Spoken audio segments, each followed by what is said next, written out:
everybody. I'm Bob. I'm Charlie. And this is Bourbon and Ballz. Did you almost forget what we're doing? I almost forgot what we were doing. Okay. I almost said Bourbon Brawl. Yes, no. Bourbon and Ballz. So on this week's episode, I think it's in the title there too, is that we are going to talk about those people who are beginning to get into bourbon. Right. It's a beginner's guide. Yeah, it's a beginner's guide to bourbon. It's going to be like a 2-part series. Mm-hmm. This series, we are going to talk about like terminology. Right. And kind of just surface terminology. We're not going to go too deep into the weeds here, but just enough to kind of get by and understand how bourbon is for beginners. Yeah, and also too, if you're interested in like hosting your own blind tasting, yeah, we're going to talk about that, give you some hints and tips and all that kind of stuff. And yeah, and then we're going to talk about another exciting news. We'll mention that afterwards, and then we'll get into the NFL picks and whatnot. But first, we will talk about. Over the weekend, like we discussed before, right. We hosted a blind to about 8 people, I think, right? Yes, correct. Yeah. I have a yearly gathering of guys. I mentioned it before, and some of them wanted to do this, so it was a whole week. We all got together for a whole weekend.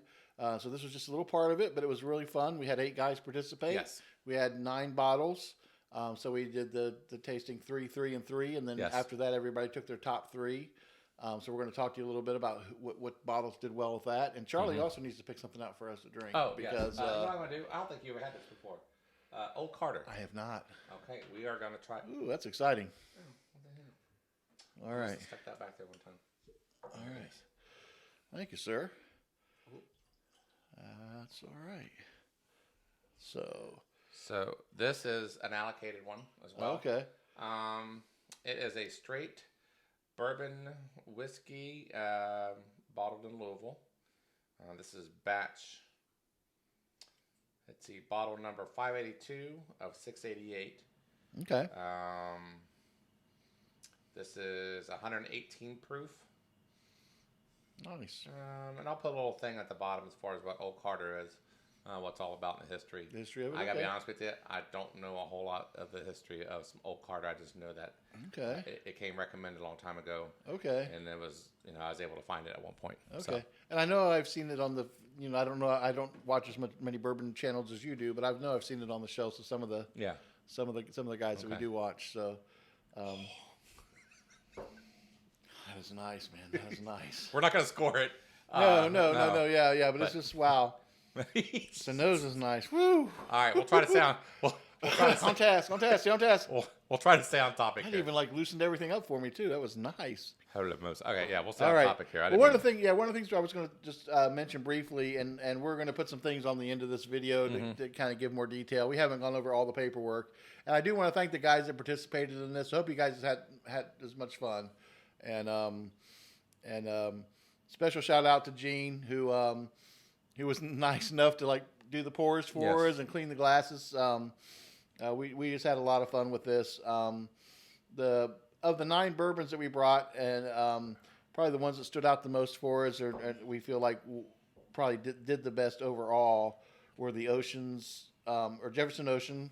It was a Voyage 28, correct? Yes, it is. And then 1792, and that's a small batch. That one did really well. Those were probably top 2. And then Pinhook did very well also. And then Northside, and that's a single barrel. Yeah. Single barrel. And this is out of 9. Yeah, out of 9 bottles. 9 bottles. Yeah. And we'll list the bottles at the bottom as far as all the bottles that participated. So it kind of gives you an idea of what it competed against too. And then as we talk about this and we talk about doing your own tasting, you'll kind of get an idea of what we did when we were all together. And we may even have a little video or display, at the end of the show, so you can kind of look and see what that looks like. And I hope it looks like a lot of fun, because it was a lot of fun. Yeah, it was always a lot of fun. And then actually this weekend, I have a private tasting. I got a host. Okay, nice. That got here fast. Okay. Yeah, it got here fast. And then the following weekend, we have another blind tasting party, which this is the one that we have every quarter. Yeah.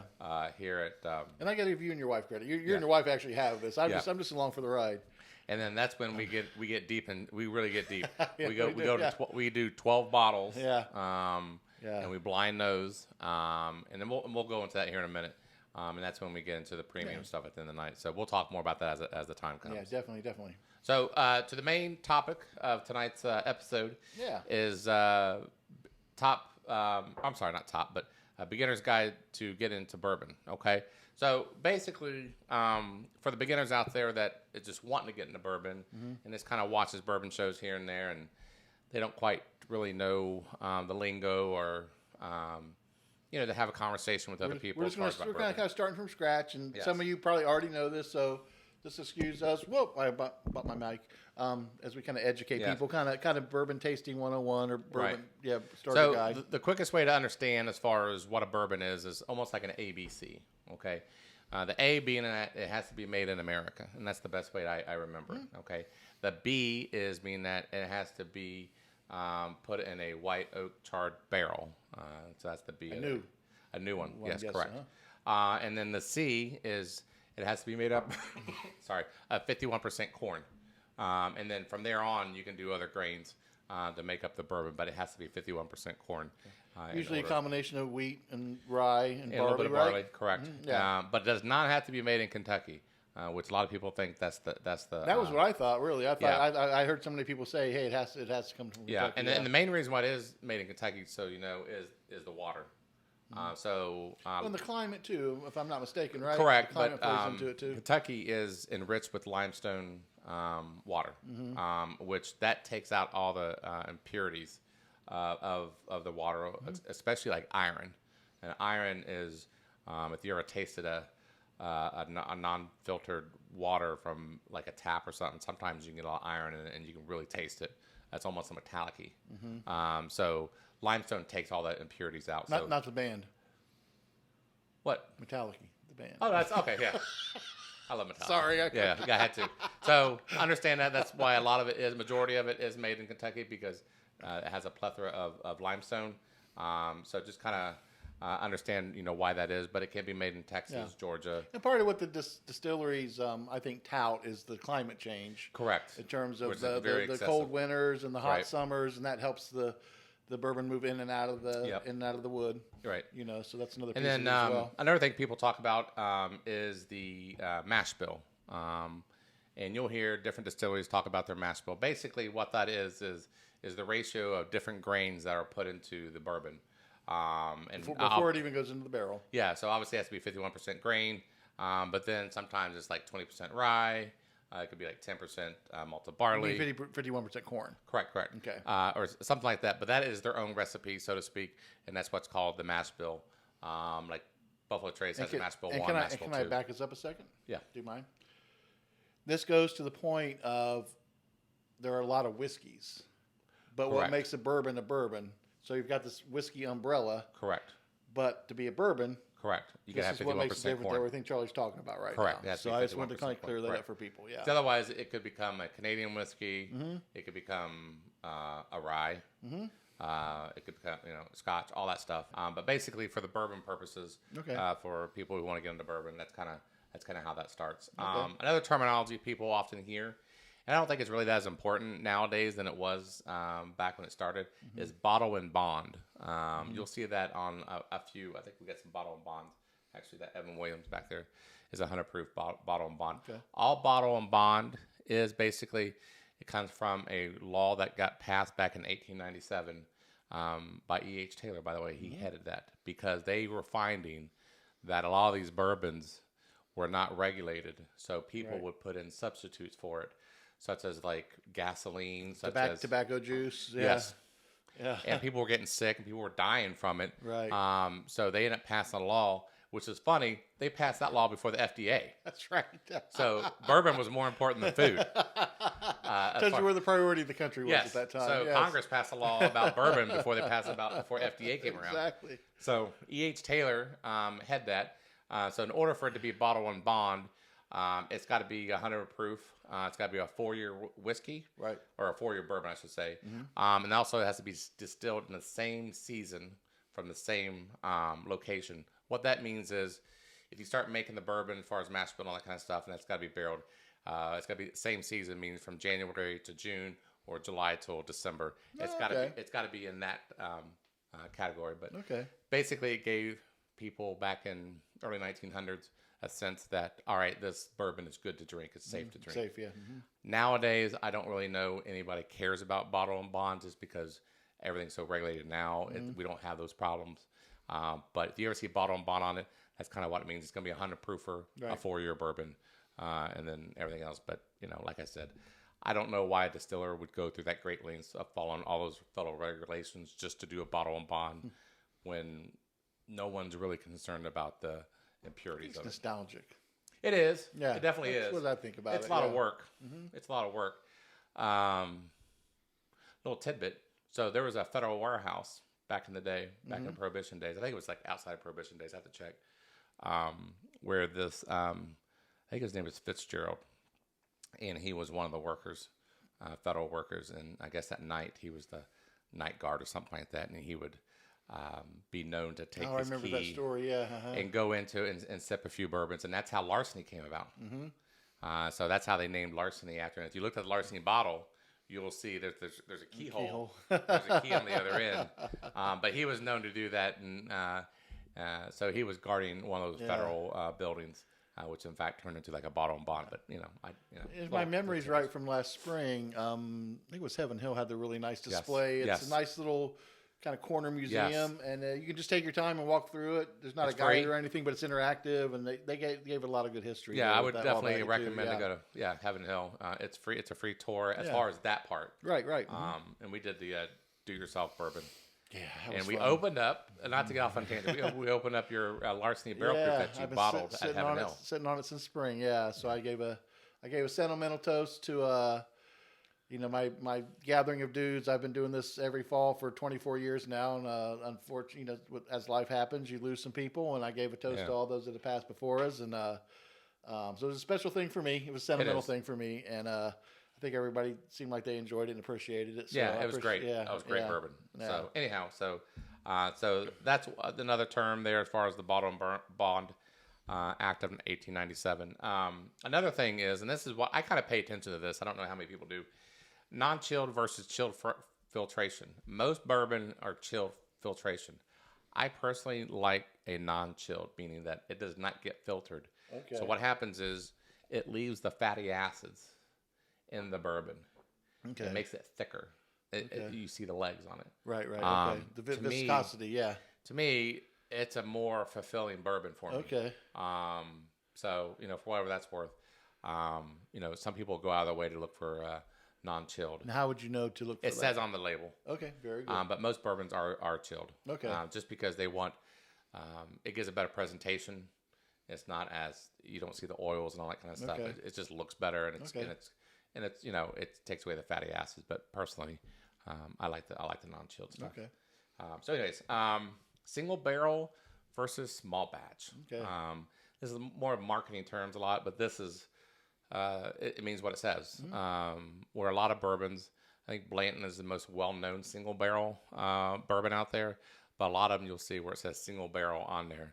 And basically it came from one barrel, which means theoretically you could have, like New Riff, for instance, you could have a New Riff single barrel, grab one bottle, grab another bottle, and they could theoretically taste differently a little bit, just because of where the barrels sat in the warehouse, why they aged. Small batch, or a lot of barrels are just batch, period, and where it takes several barrels into one batch, and they bottle from that, and obviously it creates a more consistent flavor profile. That's why, for instance, like Jack Daniel's Old 7, that's batched. It'll taste consistently from one bottle to another. You'll never have to worry about that.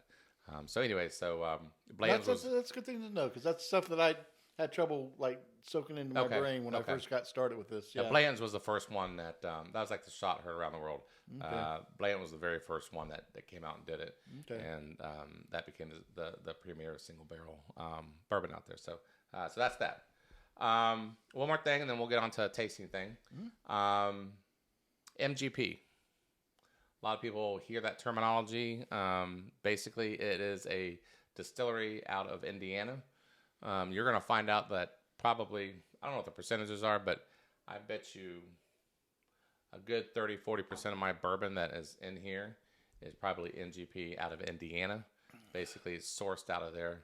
It's not So basically, especially like craft distillers, Okay. they don't have the capital to distill and to make it where they're at. They will use MGP to do that, to kind of make their bourbon for them. Okay. So instead of distilling their own. So Okay. when you hear MGP, all it is it's a. I don't think you can tour it. It's just a big, humongous place. Another place you're going to start hearing that is a competitor to MGP. That's what their company is out in Indiana. Actually, Bardstown Okay. Distilling Company is becoming a highly competitive place where people will store their barrels and distill it there. Yes. Like MGP. I think we kind of saw that when we were out there, right? Yeah, I think a lot of rick houses. Yeah. So anyways, so that's kind of your entry way of understanding bourbon as far as terminology wise. So I think in our next part series, what we're going to do is our, kind of how to do a tasting. Well, that too, but our next series, we're going to do a guide to as far as best beginning bourbons to actually taste, in our opinion, to kind of get into bourbon. That way you don't come flying in and you try a 120 proofer and you don't like it and you're out of bourbon. There's an easy, I did it too. There's an easy way to come into it. You go 90 proofer or 80 proof or whatever. It's got to be at least 80 proof. But we'll talk about that on our next series. Very good. So on to how to host a tasting if you guys should ever want to. Yes, yes. So Charlie's going to put up one of the sheets that we use for everybody. And what we do is, and Charlie and his wife really do the hosting, but we have everybody bring a bottle that they want. And, of course, text him, make sure we don't have any repeats. Correct. And so we all sit around. We've got one of these lovely sheets. Charlie and I have our own system for what we do. But like I said, he's going to put one up. And one of the things we talk to people about is this is all about personal preference. It's not about, we talked about which ones did better, but really everybody's just judging their own stuff. Doesn't matter what anybody else thinks. So you're nosing it.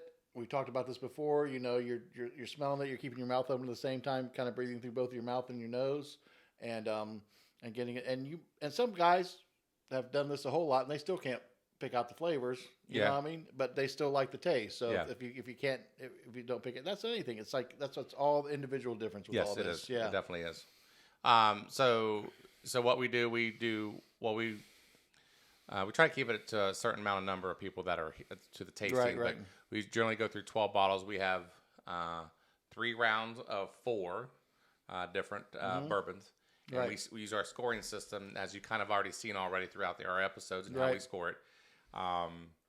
And then based on those totals, we take our top 4 of those bottles, and then we have a final round.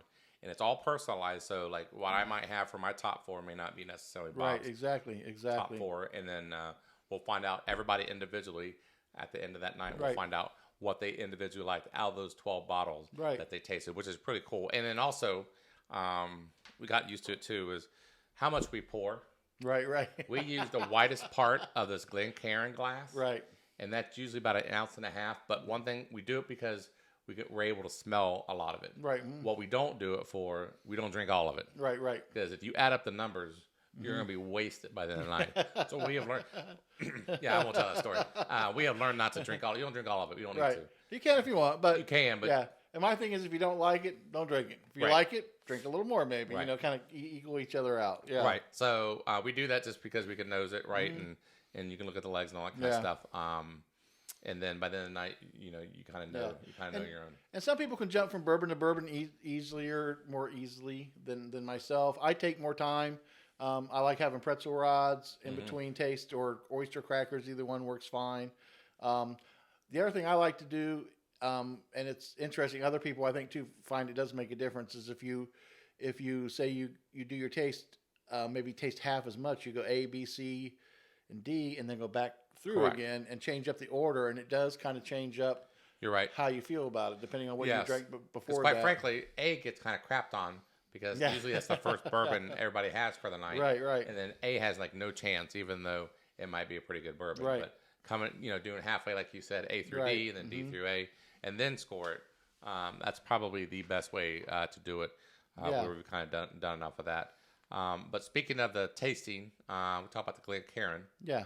So there's different types of glasses, right, that are out Mm-hmm. there. And to me, that's pretty important, especially when you do a tasting. Mm-hmm. I've always stuck to a Glencairn glass where it looks like a pear with no stem on it.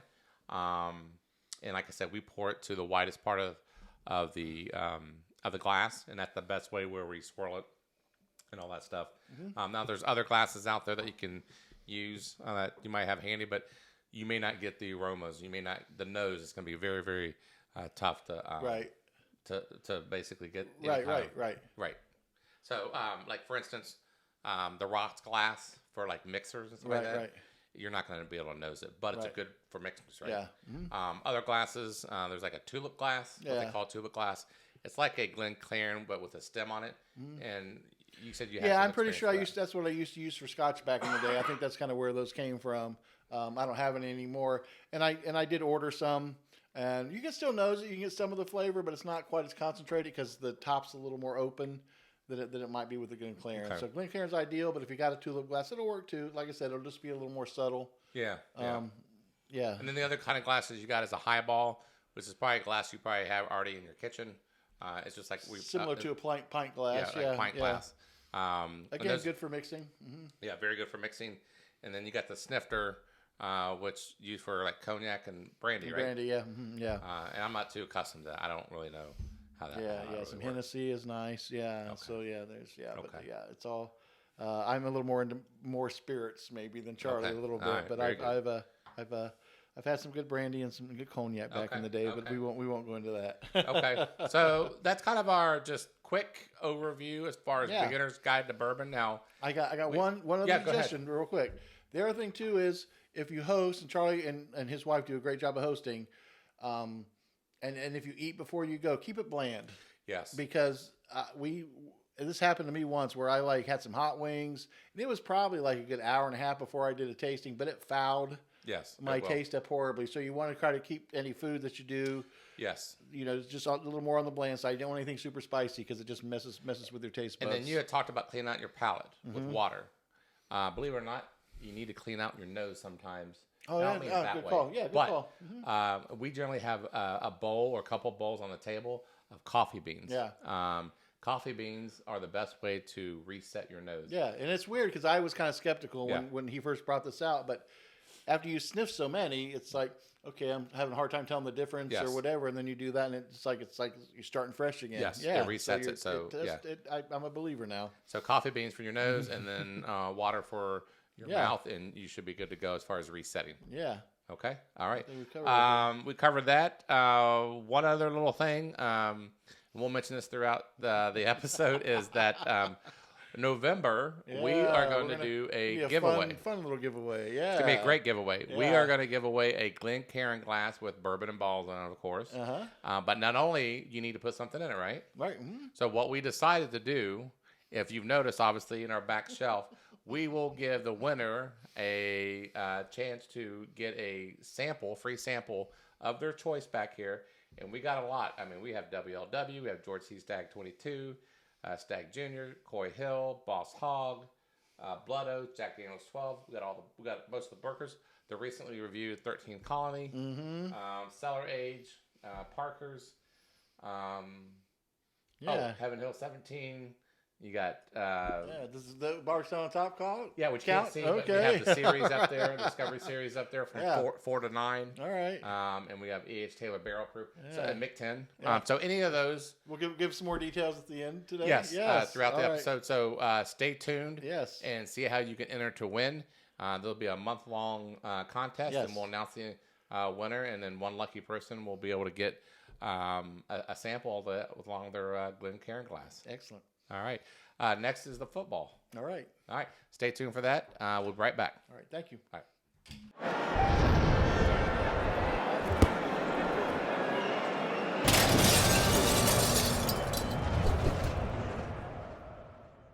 We are back. Yes. On to football. It is sports time. Before we do, I need to get some more. All right. All right. Do you want some more? Twist my arm. Yeah. This is lovely stuff. Yes, the old Carter. Mm-hmm. Man, ooh, that was generous. I like Charlie's pouring Yeah. today. Oh That man. might have slipped. Oh, darn. Yes, I know. Oh, my gosh. That's terrible. So, We put it in the middle here. We can showcase that baby. There we go. All right. I like it. I like it. I like it a lot. All right. All right. You going to, Mr. FC Cincy, going to Yes, yes. Before we get it. Yeah. So we can talk about the real football. I'm just kidding. Football. Yes. So FC won their game last Saturday 3-0 against New York. And, man, it was good. Acosta did forget also. He did this one. It was also, I've never seen this before in a soccer game. I would say halfway. So you got half the field there, and Acosta and they had a breakaway, and the goalie ran up and tried to stop the ball, and he did, but then it deflected right into Acosta's area, and then all he did, honestly, he just pooched it right over his head, almost like a rainbow. It did like a slow roll into the goal. It was great, but he was like, I'm not saying he's at the halfway point, but he was like closer to the halfway mark of the field than he was to the goal. To the goal, yeah. And it just like, I would say slower, it just bounced. It was great. But they won 3-0. They looked great. Defense looked great. They play again this Saturday. If they win, they'll take a break. My understanding is it's a 1 of 3 series. This first round yeah, is, and after that, it's single elimination. Okay, all right. But everything runs through Cincinnati. All right. So we have home field advantage throughout the whole entire playoffs. Knock on wood, we've only lost once this year. And I will put an asterisk on that once only because we already won the league. There was nothing to play for, and they were playing subs. So great for FC Cincinnati. Great atmosphere. Anthony Munoz was an honorary swords guy at the very beginning. Local sports legend here in our town. So, Nice. But anyways, so that's my little spiel. The sword thing is cool. Yes, it is. It is. It is a little beginning of the game tradition. Yes. Yes. So there are so many fireworks there that it was so much smoke you couldn't see the field. So I thought there was going to be a smoke delay from all the fireworks at the beginning. So, but anyhow, Nice. Fun so that time. being said, yeah. So that's my spiel on FC Cincinnati. No, were you going to bring any college games too before we go to? Watched the Ohio State begrudgingly against against Wisconsin because it was Luke Fickell. You know what? That was a weird game for me because I didn't know who I wanted to lose more. Okay. You know, look at Luke Fickell who left UC. But I will say this. He didn't leave them in the lurch, meaning that, like Brian Kelly, as much hatred that I had for Brian Kelly. Yeah, they won. I don't really care if they won or lost or whatever. Again, I've tried to get in Ohio State. I just absolutely can't. And then, unfortunately, Deion's he's having a rough time, as expected. Oh. They came down. I didn't hear what happened. They're coming back down to earth. Oh, okay.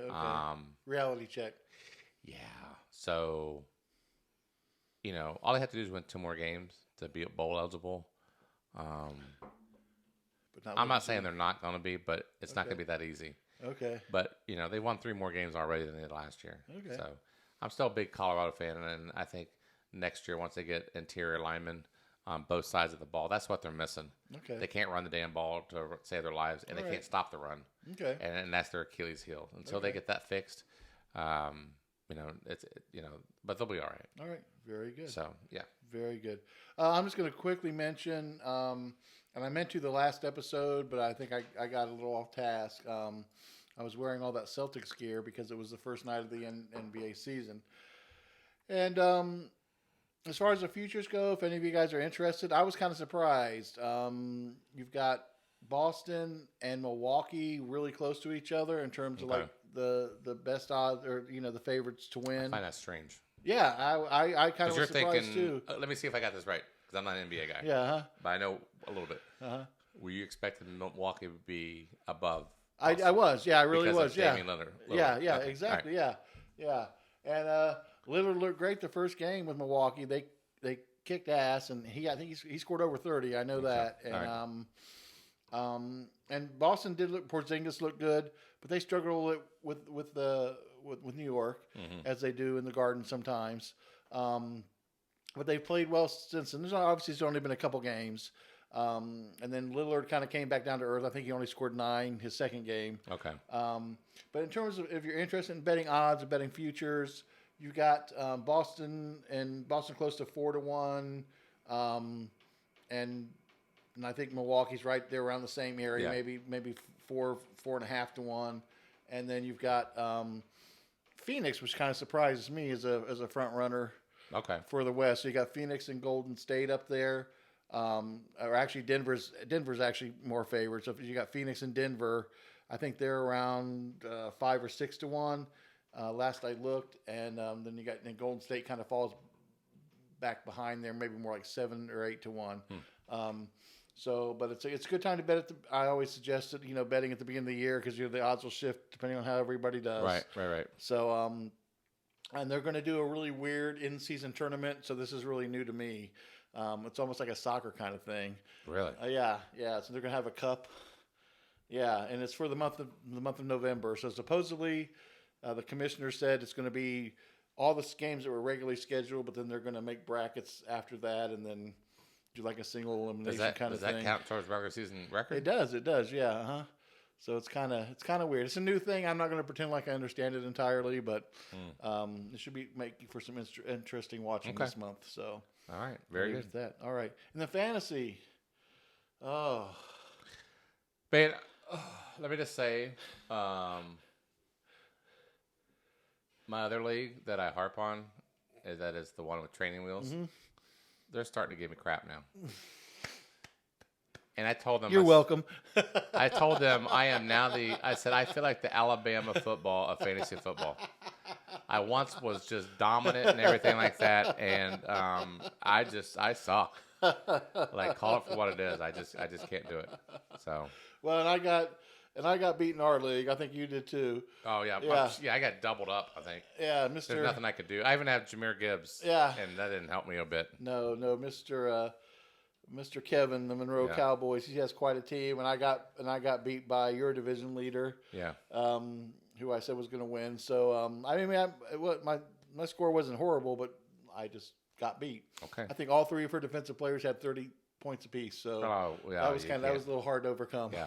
So shall we get into our picks? Yeah, see if that got any better. I have no idea. Okay, I got you. So we'll see. We'll see. I'm going to start. I'm going to change the order of things. Oh yeah. I'm so excited. Guess what happened? Someone went 5-0. You went 5-0. Hear that clapping? No, it's not just about somebody going 5-0. Guess what happened? Can you guess? We won our first parlay of the week. Oh, we did? Collectively. Nice. Oh crap! Did I say I was going to do something? Yeah, you did, but you didn't say what it was. Oh, thank God. Thank God, I didn't like the pick. I was so hoping you were going to run around the neighborhood naked or something because you thought there was no way we were going to win it. We won that parlay. We won that parlay of the week. Parlay. Oh my God. Yes, we did. So we got the Eagles, the Seahawks, and the Dolphins. Yeah. So wow. We won. So it's our first parlay of the week. I thought that Dolphins was too much. Yeah, it worked out well. And actually, the Eagles and the Seahawks were the close ones. They were one was a half point, and the other one was a point in terms of covering the spread. So it was really close. Wow! Thanks to the guys, we finally got one.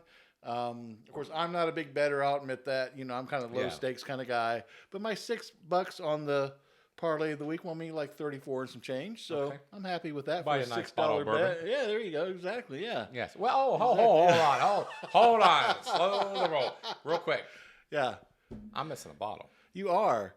You haven't told me what you wanted. I know. I need to look. All right. Okay, and did you and Steve talk when you were together this? No, he didn't bring it up. Weekend? Okay, I thought he would bring it up. So yeah, you owe him one. I owe you one. All right. Good. Yeah. Very good. Very good. Yeah. So I just couldn't wait. I had to bring that out. No, that's great. Proud that we won the parlay of the week finally. So our picks should have been good. They were okay. I mean, we did have a 5-0 though. Okay, we did have a 5-0. Mr. Keith making a nice 5-0. He got the Jags, the Eagles, the Cowboys, Seahawks, and the Bengals. Okay, congratulations to Keith. Jason made a comeback from his donut last week, so that's good. He won with the Saints, Vikes, Eagles, and Lions. So was that 4? That's 4-1. Yeah. Jeff is 2-3 with the Titans and the Dolphins. I was 2-3 with the Bengals and the Vikings. Jesus, here we go. And Charlie, you were right there with us. You were 2-3 with the Jags and the Seahawks. I'll take that. Yes. And poor Steve came as close as you can get to a donut without getting a donut. So he was 0-1, and he just pushed with the Giants. How can you be 0-1? It's only one game. He pushed. Oh, I'm sorry, not 0-1. He would be 0-3-1. I apologize. Yeah. Okay. Yeah, 0-3-1. It's only 4 games. Or 0-4-1. Sorry. Oh, all right. I'll be okay. Yeah, it'll be on the ticker. It'll be on the all yes. 0-4-1. So he pushed with the Giants game. Okay. So that saved him from the donut. So All right, very good. standings right now, if I have them right. And Steve, you can correct me if I'm wrong. I might have messed up your games, but Jeff is still in first place. He has been the first place leader from out of the gate. Yeah, pretty much for most of the season. So he's 22-17-1. Jason is 18-15-2. Keith is 22-18 after his big comeback. I'm 20-20. Charlie is 17-22-1, and Steve, if I'm correct, is 12-23-5. And please correct me if I'm wrong. Ouch. That's an ouchie. Yeah, that's an ouchie. You ain't far behind him. I'm 5 games ahead of him. He would have to go 5-0, and I have to go 0-5. He has one more loss than you. Because I don't care. I have more wins. That's what matters. Yeah, okay. I got you. Well, yeah. I'm just far. saying, be careful. Far. I'm just saying, be careful. Whatever. Be careful. Karma bites you in the ass Yeah, all I'll the go time. dance around the neighborhood for that. Oh! No, I'm kidding. In your underwear? No. Oh, come on. There's Come too on. much more. Shake on There's it, too much. shake on No, it. there's too much football for that. Okay. So, all the right. games we're going to talk about tonight start out with are the Dolphins at the Chiefs and the Chiefs are -2.5. Man, the Chiefs are struggling. Yeah, I know. I think they're being exposed for not having a wide receiver. They don't have a wide receiver, and Sky Moore is not the answer. You can't throw it to Kelsey every freaking time. Right. Boy, did you hear what? Who do they play? Denver. Do you hear what Denver's PA system did? No. They played Taylor Swift, "Shake It Off." Oh, that's great. Oh, yeah. I can't believe I didn't hear about that. They played That's awesome. At the end of the game, they played that. That is so great. That is awesome. That man. is so great. They played to "Shake It Off." I read an article on that. I thought that was the greatest thing ever. But can you believe that? Denver. Yeah. Of all teams, man. Oh, what did his your favorite quarterback, what was his stats? I didn't see the stat line on him. Did you? Russell Wilson? Yeah. No, but I can't believe they even beat him. Oh my gosh, man, that was unbelievable. They were down. I'm thinking, oh, never mind. They'll do what Chiefs do. They'll come back. They weren't taking them serious, but no, they never came back. And you know where this game is, right? What? Where's it at, by the way? Dolphins at Chiefs. Dolphins at Chiefs. No, it's a. The reason I bring it up is it's actually a Sunday morning game. Oh, it's in London? No, it's actually in Germany. Oh, whatever. So, but I just want people to know it's going to be an early Sunday game. So if you got your fantasy lineups, make sure you. I really wish that was. I wish they do that in Toy Story. Maybe you never know. Maybe they haven't announced. They haven't announced it. Oh, okay. Thing. I'm telling you, that Toy Story thing was awesome. Yeah, exactly. Wow. Yeah, so that's going to be in Germany. It's going to be a Sunday morning game. I think I would take the Dolphins on at that. 9. I'm taking the Dolphins too. I know that there's some split decisions Arrowhead. between the split or Burrowhead. I like that. Thank you. Yeah, they're not playing at Burrowhead, so so I would take the Dolphins on that. Good call. Yeah, I'm taking the Dolphins on that one. It's not my confidence pick, but it's one of my 5. Okay, that's not my confidence pick either. But yeah, it is one of my 5. But and then if you're cool with that, then we'll move on. Like I said, don't forget to set your lineups early, or make sure your lineups are set for that game. I get thrown off by those before. I've gotten burnt between the Germany games or the games in England. And the next game we're talking about is the Bills at the Bengals, the Homer time. Bengals are favored by 3. You know what I wonder is, not to bring off topic, it has to do with sports. I wonder if they're going to do a DeMar Hamlin tribute kind of thing. Because it's at Bengals, and that's the last time that I'm just saying. Mm-hmm. Like, it'd be nice if the Bengals or the NFL kind of, I think they're going to acknowledge the EMT or the medical professionals. I hope they do. Okay, I didn't think about that. That'd be kind of cool if they did. Yeah. The last time they did that, last time the Bills played there was when that happened. Yeah. Yeah. So I don't want to get too off topic, but that'd be kind of cool if it did. No, but anyways, cool. I would count on Josh Allen for a couple of picks. Just the way the defense is playing for the Bengals, I actually would take the Bengals on it. Mm-hmm. I am taking the Bengals on it. Yeah, I would. Like I said, again, it's not a confidence pick, but I'm going to pick them. Although, did you see they freaking signed Leonard Fournette? Who did? The Bills. I heard he got signed, but I didn't hear where it was. Yeah, the freaking Bills. Oh, okay. I mean, he'll be great for goal line. Yeah, that's it. But I do like the last game how they use Mixon so much more, and I think they have to continue to do that myself anyway. Why they didn't use Mixon at that freaking goal line instead of passing to Irv Smith. I have no clue. Yeah. We should have beat the Niners better than that. Which, by the way, the freaking Niners, see what they did? They got Chase Young. Yeah, I did see that. Yeah. Holy Moses! What the heck? Yeah. Tonight's we're recording on Tuesday night, so tonight's the. But that's like the major deadline. one. Yeah. And then Dobbs went to the Vikings. Whatever. Yeah. Right. That's not really a needle mover. Oh, and poor sorry, the quarterback for the Vikings. Kirk Cousins. Yeah, that's sad. Yeah, he was not caught. He was seen doing autographs even after he was. Oh, really? Like, good for him. Yeah, Did you see him exactly. in Quarterback, that Netflix show? No, I need to see Man, you that. talk about it brings a human element to it. Yeah.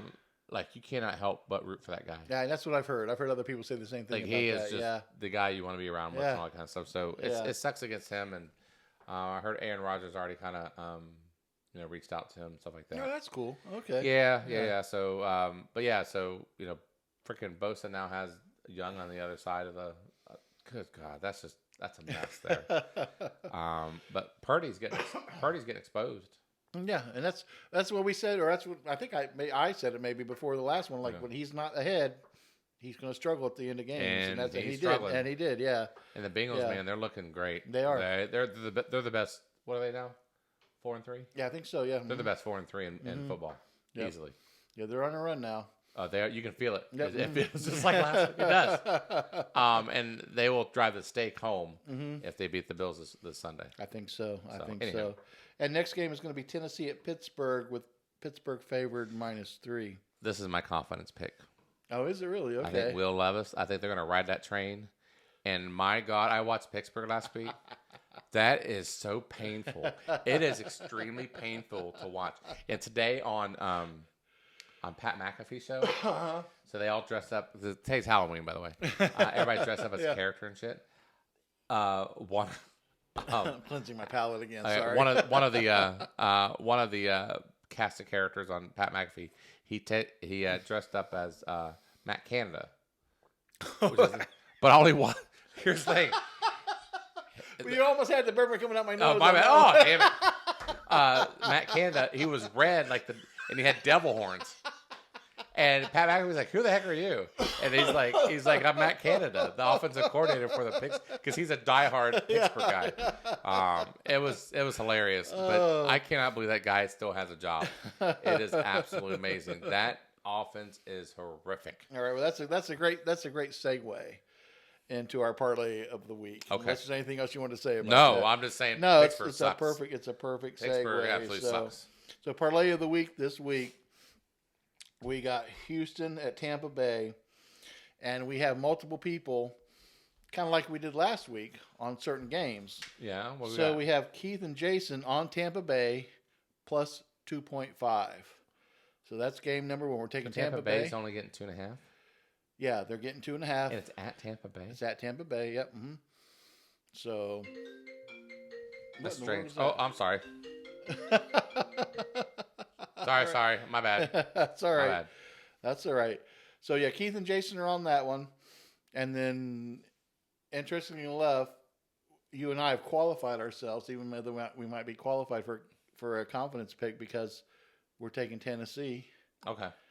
+3 at Pittsburgh. Oh, I'd take that all day long. Yep. So you and I got that second pick, so we got to hope that comes through, because that's totally on me and you. Yes. Me and you are the one that have that one, and that's not planned. That's all organic. And then for the last pick, we're going to take Jeff's because he has the best record. He has Seattle at Baltimore, and Baltimore -5.5. So he's taking the Baltimore and giving At where? 5.5 at Baltimore. Who's playing them? Seattle at Baltimore. He's taking Baltimore, and Baltimore's -5.5. So that's our third pick. We'll see. Hopefully we'll go 2 for 2 on parlays. Huh? Two winning streak. Yeah, hopefully, if we go to a parlay of the week, If you want to get ambitious, Steve has the Chiefs over the Dolphins, although I preferred the Dolphins over the Chiefs. But that was Steve's pick. We had to leave him out, but if you want to add that one on, you can. Okay. And again, just a reminder, early Sunday games, don't forget about that, because those are two big teams, and a lot of people probably have fantasy players from both those teams, so don't forget about that. We, again, appreciate everybody who's been participating with us with this. makes it a lot of fun. And another thing is, before we leave this episode, is we have a monthly giveaway. So how that works is For the month of November. Yes, month of November. How that's going to work is that one lucky winner who has subscribed, and also you would need to make a comment in one of our videos in the month of November, and that will get you registered. So what that does is it will get you registered for chance to win a Glencairn glass with Bourbon and Ballz. And some goodies. Yes, so you will have the option, and this is what you'll put in the comments, to we will pour a sample, and we'll ship it out to you, of anything off this wall that you would like. And for instance, it's a lot to choose from. Yes. So, yeah. So for instance, we have Mick 10, we have William LaRue Weller, we have George C. Stagg 22. We have the Stagg Juniors from 12 to, I think, 16. You have E.H. Taylor Barrel Proof. You have my favorite, Heaven Hill 17. You have the recently reviewed 13th Colony that we can do. So many are fond of, and it's hard to get. Oh, yeah. And then you have Jack Daniels Coy Hill.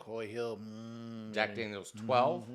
Lux Row, Blood Oath, Boss Hog, Midwinter's Nice Dram. If you like a rye.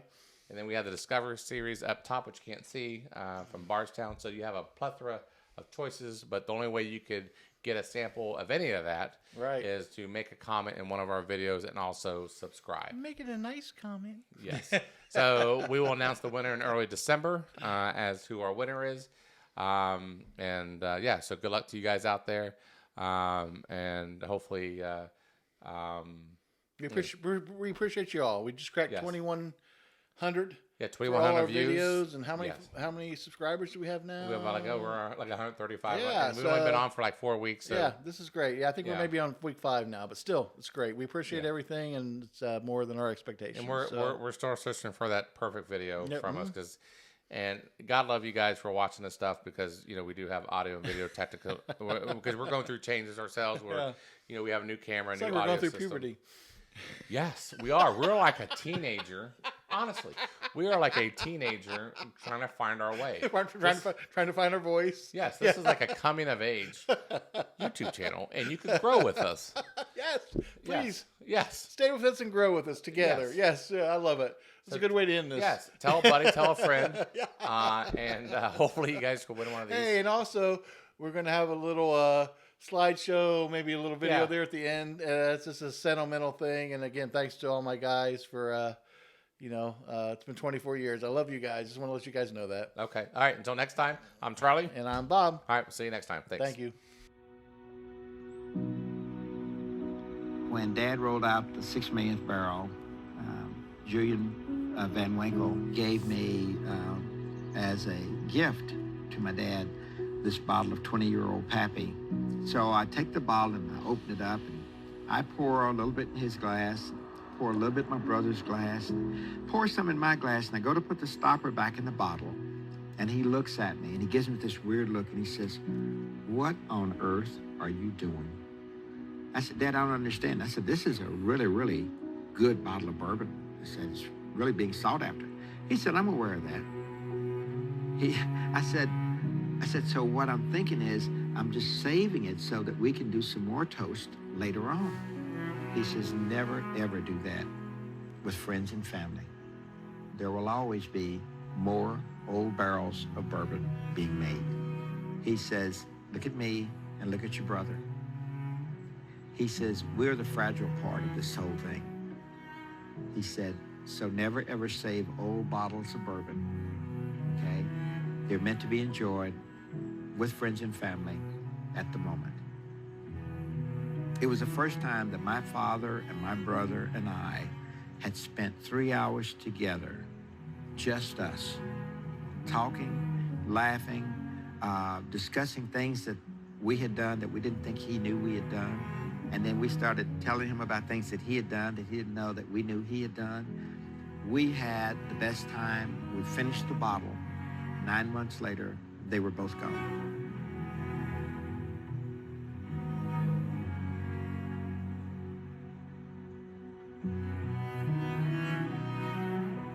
It's not about the whiskey. It's about the lives you touch and the people you meet. And the whiskey's a byproduct of a good relationship.